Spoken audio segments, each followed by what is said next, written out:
Ika-4 na kabanata. Ang buhay na kaaya-aya sa Diyos. Mga kapatid, natutunan niyo sa amin kung paano mamuhay ng kalugod-lugod sa Diyos, at ito nga ang ginagawa ninyo.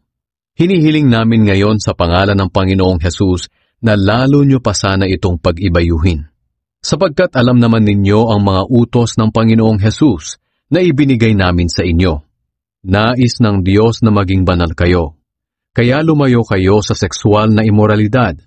Dapat ay matutong makitungo ang bawat isa sa asawa niya sa banal at marangal na pamamaraan, at hindi sa makamundong pagnanasa katulad ng ginagawa ng mga hindi kumikilala sa Diyos, upang sa ganoon, hindi kayo makagagawa ng masama o mananamantala ng kapwa, dahil parurusahan ng Diyos ang sino mang gumagawa ng mga ito.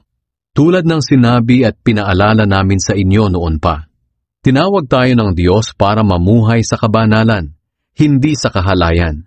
Ang sino mang hindi sumusunod sa mga utos na ito ay hindi sa tao sumusuway, kundi sa Diyos na nagbibigay sa inyo ng kanyang banal na espiritu. Ngayon, tungkol sa pagmamahalan bilang magkakapatid sa Panginoon, hindi na kayo kailangang paalalahanan patungkol dito, dahil ang Diyos na mismo ang nagturo sa inyo na magmahalan.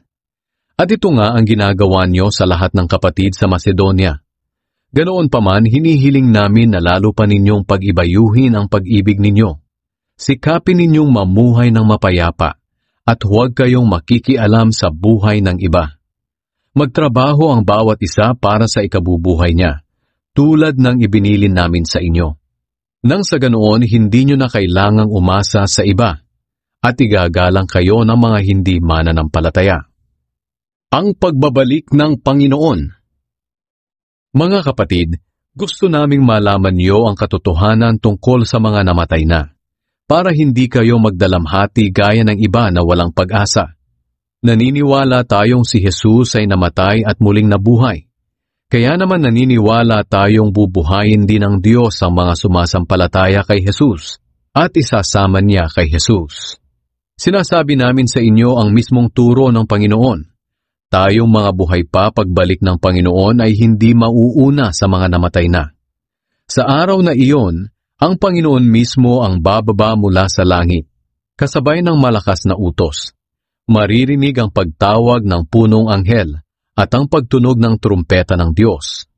Ang mga namatay na sumasampalataya kay Kristo ang unang bubuhayin.